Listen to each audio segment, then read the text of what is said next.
Saya melayani sebagai bagian front office ya, sebagai operator juga, terima telepon, terima tamu. Sebenarnya bukan ditawarin, aku yang menawarkan diri. Wow, ini keren nih. Jadi aku kerja di SPBU dulu. Oh, itu tukang isi bensin. Tukang isi bensin. Tukang isi bensin. Yeah.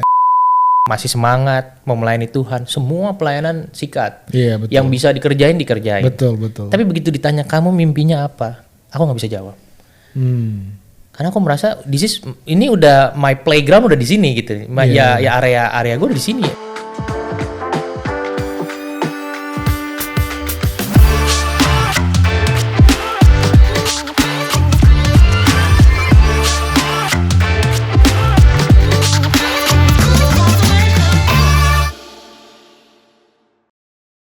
Halo semuanya, apa kabar? Kembali lagi di program kita Today's Message Podcast bersama dengan saya Jose Claudio, dan di dalam podcast kali ini kita akan ngobrol sesuatu yang seru banget, yaitu tentang pelayanan yang dimulai dari nol oleh seorang anak muda. Dan langsung kita sambut di sini sudah ada Pastor Samuel dari GBI Gilgal. Halo teman-teman semuanya. Halo. Thank you bro udah bisa join di program ini. Sama-sama. Mungkin kita ngobrol yang ringan dulu nih, karena nanti abis ini ada yang agak berat baru. Waduh. Berat banget gitu. Oke, siap. Oke. Oke, mungkin boleh introduce yourself, maksudnya mungkin lu sekarang ya pasti kan pelayan di gereja lah ya, karena kan jadi seorang pastor juga. Yeah. Terus mungkin istrinya berapa, anaknya berapa? Satu yang pasti ya. Ya, oke. Gue Samuel. Ya mungkin teman-teman juga baru pertama kali kenal ya. Saya melayani as a pastoral team juga di GBI Gilgal, dan sekarang ini melayani fokusnya di pelayanan generasi di gereja kami. Dan saya sudah menikah. Istrinya satu ya. Istri satu pasti kan. Ya, anak juga satu anak sih, juga baru 15 bulan gitu. Wow. Ya. Jadi lagi seru-serunya. Ya. Hobi perlu nggak hobi? Boleh. Hobi saya nonton, dengar musik, dan main game. Kayaknya settingannya semua youth pastor begitu ya. Gitu ya. So youth pastor tuh main game, dengar musik gitu. Iya, kayaknya perlu. Ya oke lah, lanjut lah ya. Oke, perlu mancing gitu. Perlu. Mancing. Mendalami dunianya. Hiking mungkin. Waduh, itu pecinta alam tuh hiking ya.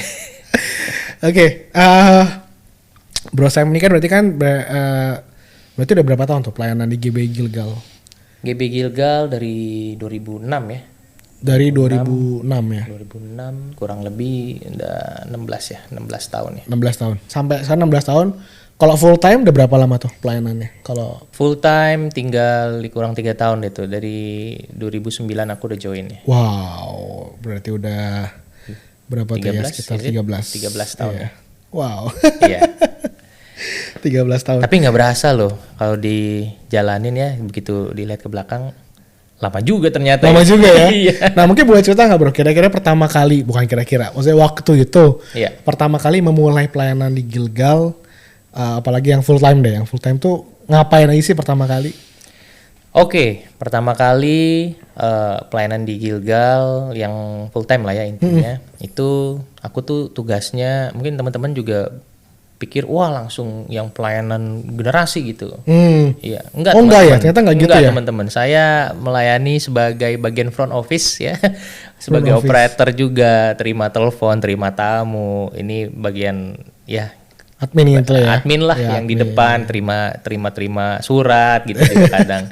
Jadi itu mungkin yang namanya setia hal kecil ya.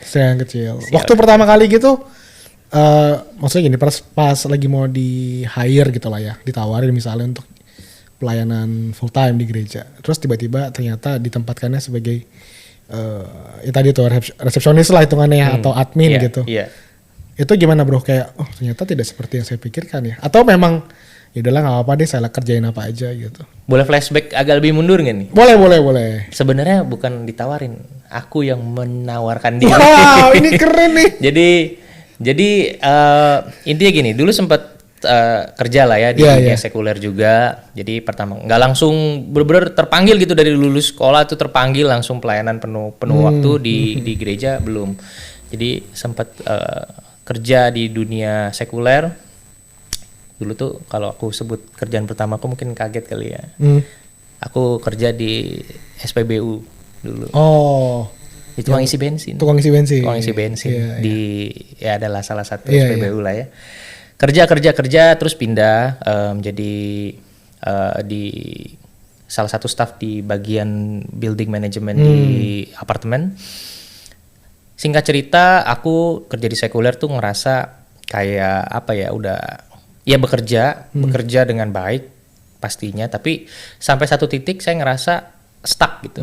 Aku ngerasa stuck, nggak, hidupnya kok nggak maju, kok kayak ini nggak sih yang gue kejar gitu, ini nggak sih yang gue cari, kok kayak awalnya semangat tapi sampai sini kok nggak ada semangat lagi gitu, kayak ngejalaninnya kayak ya udah jalanin aja gitu sampai boring, jenuh, bosen sampai satu titik aku ngeliat temenku dia yang duluan pertama kali join di kantor gereja gitu ya, sebagai staff di gereja pertama kali join, aku lihat ada perubahan dalam hidupnya. Jadi penasaran kan, berangkatlah dari rasa penasaran itu, akhirnya aku ngobrol sama youth pastor pada waktu itu, Pastor Owen. Ngobrol, pertanyaannya konyol banget. Pastor, di gereja tuh, kantor gereja kerjanya ngapain sih gitu? Ya pertanyaannya ya seperti itulah, kantor gereja ngapain sih kerjanya? Ditanya balik kan sama beliau, ditanya balik, emang kenapa kamu nanya? Aku cerita, penasaran soalnya ada temanku udah join dulu, which is ini teman gereja juga ya, udah konteksnya udah di dalam gereja Gilgal. Di Gilgal juga kan orangnya. Di Gilgal, kan? betul. Jadi udah join lebih dulu, aku ngeliat ada perubahan. Lalu dari situ aku cerita lah, kayak aku kerja di dunia sekuler sampai satu titik aku udah nggak bisa enjoy dan udah nggak ada kayak ya mau ngubur apa lagi gitu, udah nggak ada semangat, kayak udah mentok aja. Iya. Sampai situ akhirnya aku bilang aku penasaran kan. Singkat cerita nggak terjadi apa-apa gitu, dia hanya cerita ya kita lakukan sama seperti kantor pada umumnya juga gitu, ada administrasi, operasional segala macem. Cuma memang tidak ada, kalau di Gilgalnya dia Pastor Owen bilang tidak ada jenjang karir seperti di kantor gitu. Ada beberapa slightly yang berbeda gitu. Jadi ya udah singkat cerita setelah selang beberapa lama ditawarilah, kamu mau nggak join gitu. Jadi habis ditawarkan gitu ya. Betul. Ya. Aku dengan posisi aku udah benar-benar jenuh gitu di kerjaan sekuler. Ya dalam arti jenuh, ya udah mentok gitu, apa sih yang aku cari. Dan aku bilang aku mau lebih lagi berkembang. Jadi itu why pertamanya aku kenapa aku mau join di sebagai staff gereja gitu. Aku mau lebih maju lagi gitu. Jadi singkat cerita mau nggak join, tapi dikasih tahu nih job desk-nya sebagai ya front office gitu ya. Ya mungkin nggak seperti ekspektasi kamu. Jadi at that time aku dikasih waktu doa dulu deh gitu. To make sure supaya nggak cuman keinginan sesaat kan ya. Akhirnya singkat cerita aku udah ambil doa dan aku udah mantap, oke deh gitu. Aku jalanin gitu. Aku akhirnya memutuskan join, tergabunglah dalam staf gereja. So waktu pertama kali join itu umur berapa tuh bro? Waduh, umur berapa ya? 2009, aku lahir 87. 20. Ada yang punya kalkulator kan di sini? Berarti kira-kira 22-an ya?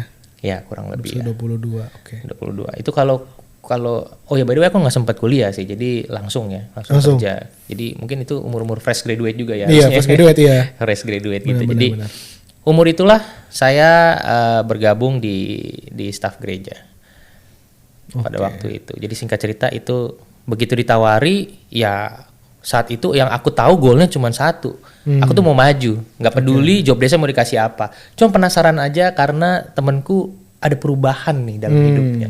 Itu yang bikin penasaran. Diapain sih di dalam? Aku juga mau gitu. Itu sih. Oke, by the way kita tos dulu dong. Gue masuk gereja 22 sama gitu. Sama ya? Iya. Oke, siap. Jadi buat yang mau kerja di gereja yang umur 22 mungkin boleh ambil doa dulu ya, kalau Tuhan panggil ya kan. Ada getaran dalam hati ada getaran, gitu ya. Umur 22 boleh doa-doa juga. Iya. Oke, nah terus jadi gimana tuh kelanjutan ceritanya? Waktu mulai, terus ternyata apakah mulai ada panggilan Tuhan? Kan awalnya kan pengen coba-coba doang kan, kayak pengen tahu kan, kok bisa begini, kok begitu gitu. And then gimana tuh selanjutnya? Nah, selanjutnya gini. Biasa kan orang kalau di gambaran orang-orang ya, mungkin kalau gabung di staf gereja, melayani di rumah Tuhan, orang bilangnya full timer gitu bahasanya, betul. Yang orang luar kita tahu full timer itu butuh panggilan bener gitu ya. Kalau nggak panggilan nggak bisa lah, nggak kuat gitu. Iya. Kata makan batu ntar gitu. Nah iya, iya kan. Ya itu sisi lainnya lagi tuh. Tapi ya intinya aku masuk ke situ sebenarnya nggak merasa panggilan apa sih. Justru aku mau cari kayak apa ya, buat kepentinganku dalam tanda kutip, karena aku mau berkembang gitu. Tanpa ngebayangin di dalam tuh seperti apa gitu. Jadi begitu jump in, wah itu aku penyesuaian kurang lebih setahun lah. Karena penyesuaian secara ya pasti etos kerjanya yang berbeda dengan sekuler gitu ya. Ada hal-hal yang memang secara nilai-nilai juga kita sepakati sama-sama di situ. Sampai pernah satu saat Pastor Ron tanya, kamu ini udah masuk loh di staf gereja, kamu yakin nggak kamu di sini gitu. Wah itu pertanyaan itu yang bikin nggak bisa tidur ya kan. Nggak bisa tidur ditanya begitu. Kalau saya pikir apa iya benar di sini ya kan, sampai kalau gue mesti berhenti gue cari di mana lagi gitu ya. Anyway, akhirnya saat itu begitu join staff di gereja, oh ya by the way aku juga masih sembari pelayanan di generasi juga gitu ya. Jadi selain di front office juga di generasi. Kalau secara dunia gereja ministry itu di bagian anak muda gitu, remaja, di youth-nya. Jadi sambil pelayanan di youth, sampai satu hari aku bisa bilang nih aku ketemu calling-nya adalah aku yang istilahnya ya mungkin secara pribadiku nggak sampai, maksudnya gimana ya, anak-anak mungkin di luar sana yang punya kesempatan, punya prestasi, punya privilege di atas keluarganya gitu. Jadi mereka hidupnya lebih baik lah dibanding aku. Aku yang nggak sebaik mereka hidupnya, Tuhan aja mau pakai gitu, mau tangkap aku gitu. Dan aku diubahkan sampai, kalau aku nggak kenal Tuhan ya aku nggak sampai di posisi sekarang, aku bilang. So saat aku lihat ibadah youth hari itu, aku ketemu anak-anak itu, dalam hati aku timbul impresi kayak aku mau nih mereka bisa ketemu potensi mereka dalam kehidupan masih mudanya. Karena aku percaya anak muda tuh punya power luar biasa banget. Cuma mereka belum ketemu aja. Punya potensi juga banyak luar biasa banget. Cuma mereka perlu gali. Aku mau mereka ngalamin minimal lah apa yang aku ngalamin. Tapi justru aku mau mereka lebih lagi ngalamin, karena mereka secara privilege hidup mereka lebih baik. Lebih baik ya. Punya penghidupan lebih baik, kesempatan lebih banyak gitu. Jadi itu dari situlah lahir aku baru this is my calling gitu. Jadi aku udah bener-bener mantep fix inilah gitu. Memang duniaku tuh di generasi gitu. Jadi at that moment baru lahir. Itu lahirnya calling itu setelah setahun join. Setelah setahun join di staff gereja. Ya, kalau orang kan ada yang join di staff tuh memang udah callingnya dulu dapat kan. Kalau aku udah nyemplung di dalam baru dapat callingnya. Oke, tapi waktu lu memutuskan untuk mau kerja sebagai staff di gereja gitu ya. Dari keluarga waktu itu gimana? Kayak maksudnya kayak kan orang-orang kan sering kali kalau kita mau jadi full timer kan kayak aduh lu mau ngapain kerja gitu. Apa yang menjadi future-nya gitu-gitu kan. Ada nggak waktu itu pertentangan dari keluarga? Kalau dari keluarga puji Tuhan sih saya diberikan kebebasan ya. Jadi orang tua nggak terlalu yang gimana banget gitu ya. Paling ya mereka hanya berpesan kalau memang ini panggilan kamu, lakukanlah dengan baik gitu. Jadi kalau dari keluarga tidak ada yang bertentangan gimana banget sih gitu ya. Mungkin mungkin kalau yang teman-teman kali ya, teman-teman yang tahu gitu paling mereka ya bertanya aja gitu. Pertanyaan yang sama, kalau di gereja kerjanya ngapain? Gitu. Pertanyaan yang sama. Tapi ya gini, kantor lama justru ya di saat aku mau resign, aku bilang aku mau kerja di gereja. Ditanya juga loh, kayak kamu mau jadi pendeta di sana? Enggak. Aku bilang aku kerja di sana as a staff. Dan puji Tuhan mereka juga peroleh pengertian juga gitu. Maksudnya ada pengertian, oh kalau memang itu sudah panggilan kamu, panggilan hidup ya udah gitu. Maksudnya kita hargai gitu loh. Oke. Bener sih, gue juga punya pengalaman gitu. Kalau waktu sama teman-teman gitu kan ya, lu emang di gereja ngapain katanya gitu kan? Itu. Emang di gereja ada apaan gitu? Mesti ngurusin apa gitu ya? Iya. Terus kayak banyak gitu kan. Apalagi kalau mereka mungkin non Kristen gitu kan, lebih nggak ngerti lagi. Betul. Ngapain kerja di dalam rumah ibadah gitu istilahnya. Oke, nah terus selanjutnya bro, at the end kan kalau nggak salah tahun lalu ya lu jadi pastor ya mulai diangkat ya, atau tahun ini? Tahun lalu betul. Tahun lalu ya? Tahun lalu. Ya tahun lalu.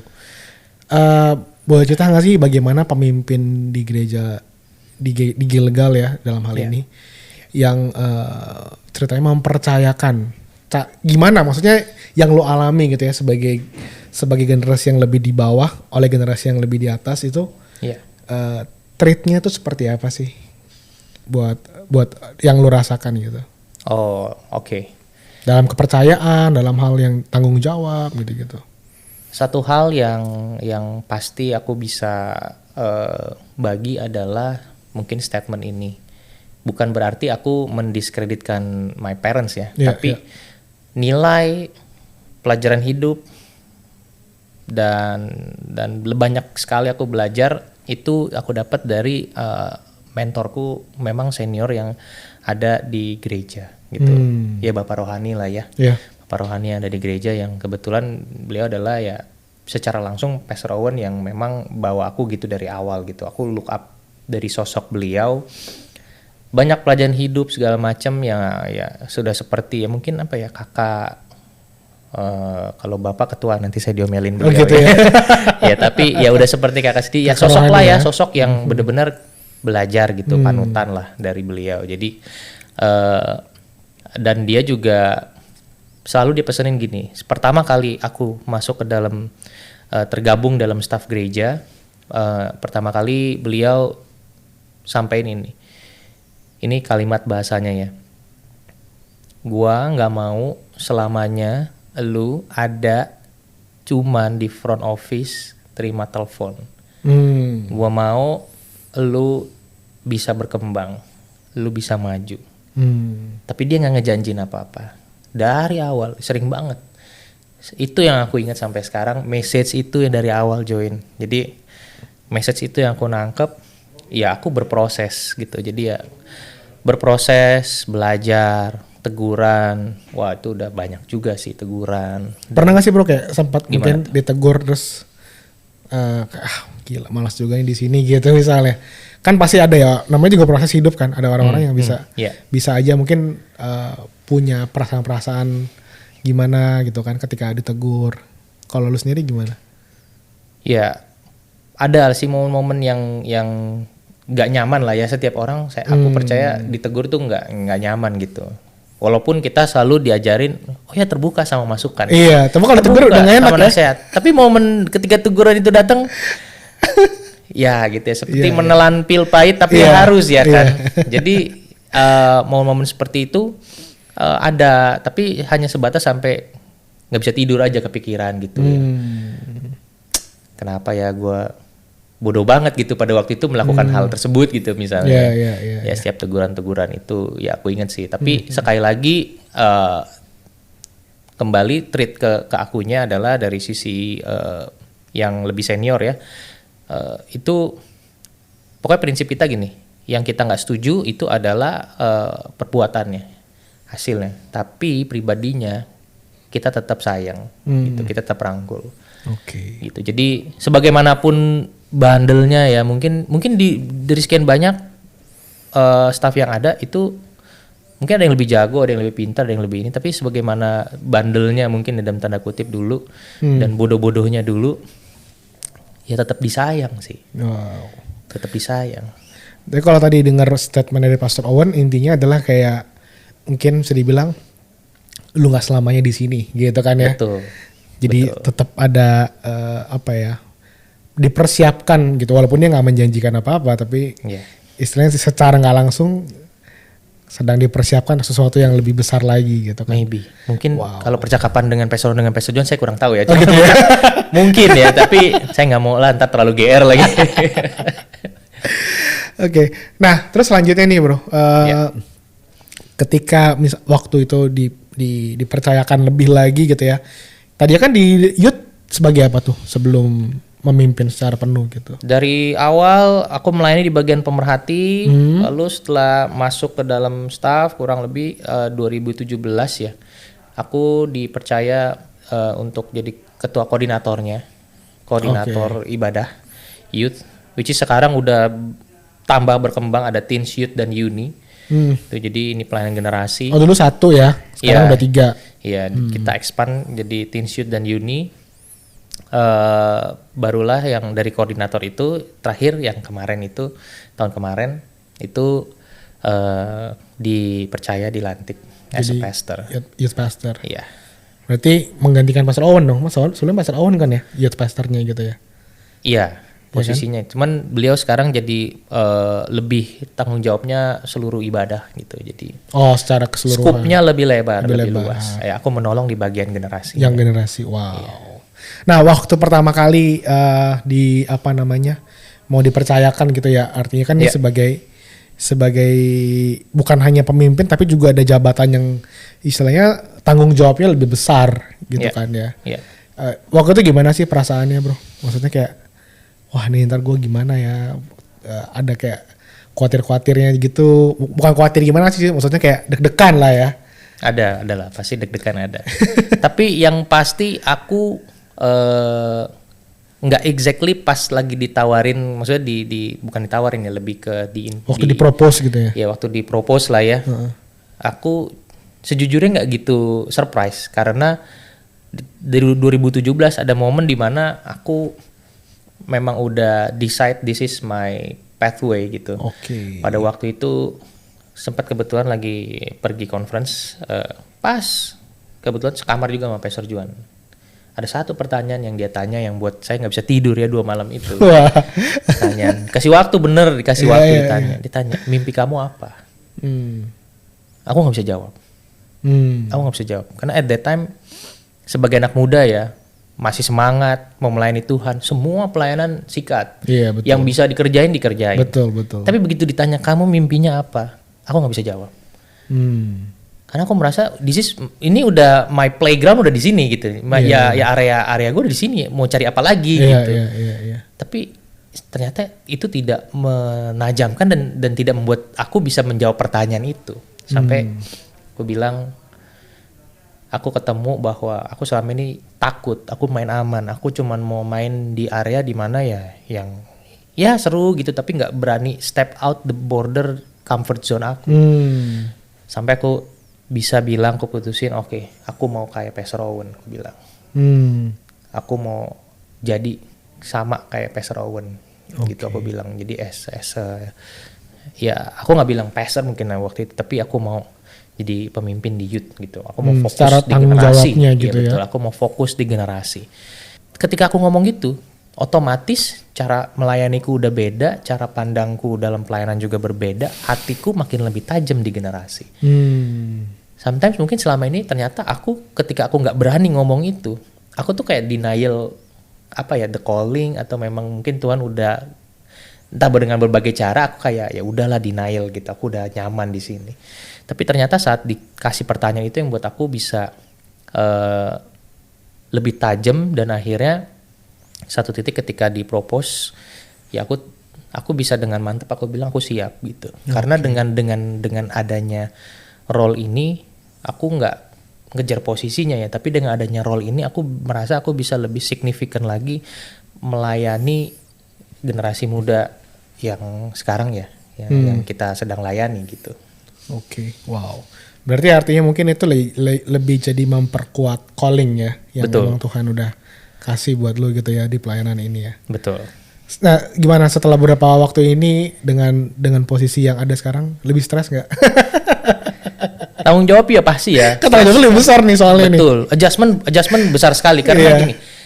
Ada hal yang mungkin kalau misalnya teman-teman pelayanan di dunia ini juga ya, maksudnya dunia pergerejaan juga, as a full time maybe juga ada masa di mana yang namanya berurusan dengan tim. Tim yang tadinya kita sejajar nih, secara level sejajar dan harus look up ke Pastor Owen, ketika sekarang lu di-assign untuk di posisi Pastor Owen dan tim harus look up lu, itu nggak gampang. Iya benar. Itu nggak gampang. Yang tadinya kita sama nih sejajar, ya kan? Itu nggak gampang. Walaupun aku percaya tim pun dengan attitude atau behavior mereka mau submit gitu. Tapi ya bukan kita cuma nuntut dari mereka, kitanya pun harus bisa nguber dong, bisa berfungsi, berperan dengan baik gitu. Betul. Itu pertama. Kedua, aku jadi bingung ya. Awal-awal tuh bingung. Bukan Pastor Owen, di bawahnya ada aku, Pastor. Kita sama-sama Pastor. Tapi somehow ya aku nggak bisa. Oh kita sama nih sejajar nih sekarang Pastor. Enggak, aku somehow naluriku sebagai anak rohani tetap aku cari dia bapak rohani. Iya. Aku nggak bisa kayak, oh karena kita pastor nih sekarang sama nih gitu. Naluriku sebagai anak rohani tetap aku look up. Karena sosok itu nggak bakal pernah bisa hilang. Oke. Mau posisi ganti, tapi peran itu nggak bisa hilang. Betul. Dan itu yang sampai sekarang aku tetap look up dia sebagai ya pastorku gitu. Iya, wow. Jadi tetap harus ada apa ya, kerendahan hati, submission gitu ya. Jadi ya sekalipun secara posisi sudah berubah, tapi secara hati, sikap hati dan penundukan diri tetap harus sama ya bro ya. Betul. Itu karena ketika kita dipercaya jadi pemimpin, jangan lupa kita juga saat itu jadi anak. Betul. Jangan lupa peran kita sebagai anak. Iya. Ini yang seringkali juga mungkin bisa terjadi ya ketika seseorang sudah diangkat ya. Entah apapun itu ya, baik mungkin jadi pastor ataupun baik bidang-bidang lain yang lebih lagi. Nah ini mesti hati-hati kan ya, karena ini adalah test of heart gitu. Bagaimana kita tetap bisa memposisikan diri dengan submission yang sama, dengan pola pikir yang sama sebagai hamba gitu ya. Betul. Wow. Oke bro, nah sebagai bagian yang terakhir nih, mungkin banyak di luar sana ya teman-teman yang seusia kita atau mungkin bahkan yang lebih di bawah. Yang seringkali kan khawatir ya kalau misalnya nanti gue jadi full timer gereja atau staff atau pelayan Tuhan, nanti gimana masa depannya gitu kan ya. Kalau jujur sih ya teman-teman ya, saya selama ini kalau gue udah udah pas 10 tahun di gereja juga. Oh anniversary yang ke-10 nih. Iya. Kan 2012 waktu itu ya, jadi sekarang 2022 10 pas, tahun. 10 tahun. Pas. Sejauh ini sih masih makan nasi ya, jadi kita nggak makan batu gitu. Betul. Dan masih sehat. Masih sehat. Iya. Puji Tuhan juga bisa menikah gitu ya, kan ada mikir kalau gue jadi full timer ntar mau nikahin orang gimana gitu. Betul, menikah, punya keluarga juga semua sehat ya. Iya. Nah oke, mungkin kalau dari lu sendiri gimana sih bro? Kan ada sedikit insight gitu ya, pandangan buat generasi muda dalam hal ini, karena sekarang ini kan dengan banyaknya pekerjaan yang entah itu startup, entah itu di dalam dunia online ya, YouTube segala macam. Mostly the young people tuh punya kecenderungan tuh liatnya ke sana gitu loh. Karena kayak there is future gitu buat banyak orang di dalam hal itu. Nah, sedangkan kalau di dalam rumah Tuhan itu nggak banyak orang yang bisa melihat, ya kan? Nah, mungkin lo sebagai pelayan Tuhan udah sekian lama dan juga sekarang jadi pemimpin di gereja, ada nggak satu insight gitu? Oke, pertama aku mau pastiin dulu bahwa kerja di mana nggak harus di gereja juga, itu juga bisa Tuhan pakai untuk jadi pelayanan. Ya mau di marketplace, dunia seni, dimanapun itu, selama kita nggak buat dosa ya teman-teman, kita nggak nipu orang, kita nggak merugikan orang ya, kita nggak melanggar firman Tuhan, Tuhan bisa pakai. Tapi kalau spesifik di dalam rumah Tuhan, pesanku satu, kita yang pasti perlu make sure bahwa yang kita kejar tuh apa sih ketika masuk gitu ya. Aku nggak bilang caraku yang benar, karena pada waktu itu aku bisa bilang ya sedikit kurang baik ya, kurang keliru gitu, karena aku masuknya karena mau cari kepentingan buat diriku sendiri. Bener-bener nggak ada panggilan, jadi bener-bener mau cari buat. Saya pengen coba aja gitu ya. Iya, gue mau coba penasaran teman gue maju nih, gue mau. Nggak ada bener-bener panggilan yang memang buat aku mau melayani gitu, belum ada gitu. Jadi tapi kalau teman-teman ada boleh gitu ya, boleh banget. Dan kita juga mau encourage gitu, pekerjaan dan pelayanan jadi staff di gereja itu jangan jadi sebuah momok di society, di masyarakat bahwa nanti hidupnya gimana gitu. Bener. Nanti bisa menghidupi diri, bahkan bisa punya keluarga enggak, atau masa depannya gimana gitu. Karena dengan paradigma dan stigma yang udah kita sering dengar gitu ya, dan jadi mungkin beberapa jadi ketakutan, kekhawatiran orang tua kita juga. Tapi aku mau pastiin bahwa saat kita lakukan bagian kita yang baik, kita lakukan bagian kita benar-benar melayani sungguh-sungguh, dan saat kita bijak juga dalam mengatur tentunya berkat apa yang Tuhan percayain dalam hidup kita, ya Tuhan pasti akan apa istilahnya, bukakan lagi pintu-pintu berkat gitu. Tapi yang penting kita mau dulu nih dipercaya setiap hal kecil, dan pastikan kita ada di dalam rumah Tuhan di mana yang visi dan misinya sesuai dengan kita. Karena kalau enggak karena gini, aku takutnya khawatirnya banyak anak-anak muda yang sekarang ikut Tuhan aja, ini belum pelayanan ya, ikut Tuhan aja ke gereja bukan karena mau cari Tuhannya, bisa mau cari cewek, betul. Ya, mau cari pelayanannya gitu ya, kalau kayaknya keren gitu kalau pelayanan, kan.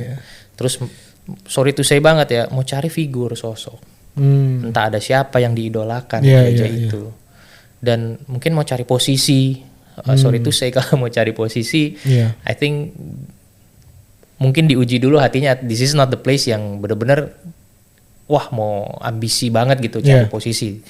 Tapi saat kita benar-benar mau melayani panggilan Tuhan yang ditaruhkan dalam kehidupan kita, this is the right place. Itu di rumah Tuhan, kita bisa lebih lagi melayani lebih efektif. Kita bisa melayani lebih signifikan lagi. Dan itu yang aku ngalamin banget ya. Benar waktu ditanya, ini kalau mau ngomong real ya, waktu itu aku nggak pernah kayak nanya, ntar ada naik gaji nggak ya gitu. Ntar ada bonus THR atau apa segala macam, job deskku gimana ya gitu. Aku nggak nanya, aku cuman masuk, kamu tugasnya ini, oke, ya saya siap, saya lakukan bagian saya gitu ya. Makanya dari front office pun saya kerjain gitu. Pelayanan di gereja tetap pelayanan. Malu nggak? Enggak, karena buatku ya namanya pelayanan atau bekerja di rumah Tuhan itu suatu hal yang apa ya istilahnya, nggak privilege ya. Iya, kenapa mesti malu gitu? Which is orang yang di dalam tuh ya bagiku itu orang-orang yang terpilih justru. Karena beberapa musim belakangan ini banyak sekali aku lihat people come and go. Jadi kayak mereka mengira kerja di gereja begini, tapi itu ekspektasi mereka. Ketika mereka di dalam tidak sesuai dengan ekspektasi, nah itu jadi balik lagi gitu, kuat nggak di dalam. Makanya pastikan punya visi, misi, dan panggilan itu kuat gitu loh. Bener-bener make sure dan lakukan bagian kita. Jangan kejar yang di luar dari panggilan Tuhan. Entah itu mau cari uangnya, entah itu mau cari posisi, entah itu mau biar deket koneksi sama figur sosok tertentu, itunya jangan dicari. Saat kita setia, dipercaya apa yang kita perlu kerjakan, kita setia lakukan bagian kita, Tuhan pasti bela. Dan ya aku pun juga sama ya, sampai saat ini makan juga makan gitu juga ya bro ya. Masih makan, juga punya keluarga, punya anak, ya masih makan. Tapi gini ya, aku ya bagian terakhir satu, mungkin orang takut kalau misalnya nanti join masa depan lah, ini yang paling biasanya sih ya, yang paling ditakuti orang-orang adalah masa depan gimana nanti dan sebagainya. Aku rasa kalau dalam hal, apalagi dalam hal finansial, keuangan ya, kembali lagi sih kan yang namanya Tuhan udah percayain ya, itu tanggung jawab kita sebagai bendara, kita yang kelola ya berkat itu. Makanya orang banyak doa minta berkat tapi lupa minta hikmat buat ngatur berkatnya. Betul. Ya. Jadi kesannya kita kurang terus gitu ya. Kesannya kayak nggak cukup terus. Padahal kalau bagiku cukup nggak cukup itu ada di sini sama di sini nih. Benar. Ya. In case taruhlah 1 juta gitu ya. Buat beberapa orang 1 juta itu udah cukup, bahkan udah bisa menabung dan bisa kasih sedekah buat orang lain. Tapi buat orang-orang, sebagian orang lainnya 1 juta itu, wah, buat cicil iPhone aja nggak cukup nih, ya kan, misalnya.